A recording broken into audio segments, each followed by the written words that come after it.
പശ്ചിമ ബംഗാൾ രാഷ്ട്രീയത്തിൽ വൻ ചർച്ചകളും വഴിത്തിരിവുകളും ചർച്ച ചെയ്യപ്പെടുകയാണ്. അതായത് തൃണമൂൽ കോൺഗ്രസ് അധ്യക്ഷയും മുൻ മുഖ്യമന്ത്രിയുമായ മമതാ ബാനർജി ദേശീയ രാഷ്ട്രീയത്തിലേക്ക് കൂടുതൽ സജീവമാകാൻ ഒരുങ്ങുന്നതായിട്ടുള്ള സൂചനകളാണ് പുറത്തു വന്നിരിക്കുന്നത്.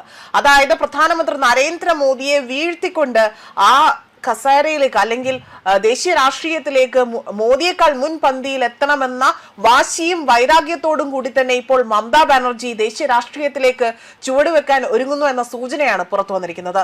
സംസ്ഥാന നിയമസഭയിൽ പാർട്ടിക്ക് നേരിട്ട് തിരിച്ചടിയും ലഭിക്കും. അതുപോലെ BJPയുടെ മുന്നേറ്റത്തിനും പിന്നാലെയാണ് ഇപ്പോൾ ഇത്തരത്തിൽ മമതയുടെ അടുത്ത രാഷ്ട്രീയ നീക്കത്തെക്കുറിച്ചുള്ള അഭ്യൂഹങ്ങൾ ശക്തമായിരിക്കുന്നത്. റിപ്പോർട്ടുകൾ പ്രകാരം ഒരു ഉപതെരഞ്ഞെടുപ്പിലൂടെ തന്നെ ലോക്സഭയിലേക്ക് മത്സരിക്കാനുള്ള സാധ്യതയാണ് മമത ഇവിടെ പരിഗണിക്കുന്നത്.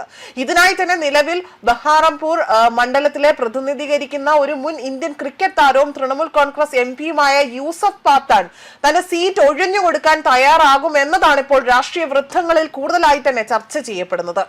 അതേപോലെ തന്നെ ബഹാറാംപൂർ മണ്ഡലം രാഷ്ട്രീയപരമായി ഏറെ പ്രാധാന്യമുള്ള ഒരു മേഖലയാണ്. അവിടെ നിന്ന് മമത മത്സരിച്ചാൽ ആ ഒരു സാധാരണ ഉപതെരഞ്ഞെടുപ്പ് മാത്രമായിരിക്കില്ല അത്, മറിച്ച് ദേശീയ രാഷ്ട്രീയത്തിലേക്കുള്ള അവരുടെ തിരിച്ചുവരവിന്റെ പ്രഖ്യാപനമായി തന്നെ ഇതിനെ വിലയിരുത്താൻ സാധിക്കും. എന്നാൽ മമത ഇനിയും അവിടെ നിന്ന് മത്സരിച്ചാൽ താൻ വിജയിച്ച് കയറുമോ എന്നതാണ് ഇപ്പോൾ എല്ലാവരും ഉറ്റുനോക്കുന്നത്. അതേസമയം തൃണമൂൽ കോൺഗ്രസ് ഔദ്യോഗികമായി ഇക്കാര്യത്തിൽ ഒന്നും തന്നെ പ്രതികരിച്ചിട്ടില്ല. യൂസഫ് പാത്താനോ പാർട്ടി നേതൃത്വമോ സീറ്റ് ഒഴിയുന്നതുമായി ബന്ധപ്പെട്ട സ്ഥിരീകരണം നൽകിയിട്ടില്ല എന്നും, എന്നിരുന്നാൽ പോലും പാർട്ടിക്കുള്ളിലെ പുതിയ രാഷ്ട്രീയ കണക്കുകൂട്ടലുകളുടെ ഭാഗമായാണ് ഈ നീക്കം വിലയിരുത്തപ്പെടുന്നത്. ദേശീയ തലത്തിൽ പ്രതിപക്ഷ രാഷ്ട്രീയത്തിന് പുതിയ ദിശ നൽകാനുള്ള ശ്രമത്തിന്റെ ഭാഗമായും ഈ നീക്കത്തെ ചില രാഷ്ട്രീയ നിരീക്ഷകർ കണക്കാക്കുന്നുണ്ട്.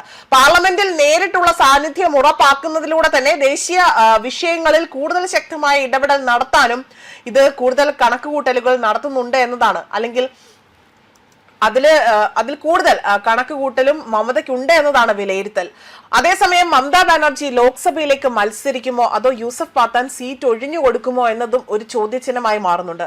പശ്ചിമ ബംഗാളിലെ രാഷ്ട്രീയ ചലനങ്ങൾ ദേശീയ രാഷ്ട്രീയത്തെയും സ്വാധീനിക്കുന്ന പുതിയ വഴിത്തിരിവിലേക്കാണ് ഇത് നീങ്ങുന്നത്. മുൻ ഇന്ത്യൻ ക്രിക്കറ്റ് താരവും തൃണമൂൽ കോൺഗ്രസ് MPയുമായ യൂസഫ് പാത്താൻ തന്റെ സീറ്റ് ഒഴിഞ്ഞു കൊടുക്കും എന്നതാണ് മറ്റൊരു വിലയിരുത്തലായി തന്നെ പറയുന്നത്. കോൺഗ്രസിന്റെ മുതിർന്ന നേതാവായ അധീർ രഞ്ജൻ ചൌധരിയെ പരാജയപ്പെടുത്തിക്കൊണ്ടായിരുന്നു യൂസഫ് പാത്താൻ ആകട്ടെ ഈ മണ്ഡലത്തിൽ വലിയ ജനശ്രദ്ധ നേടിക്കൊണ്ട് ലോക്സഭയിലേക്ക് എത്തിയത്.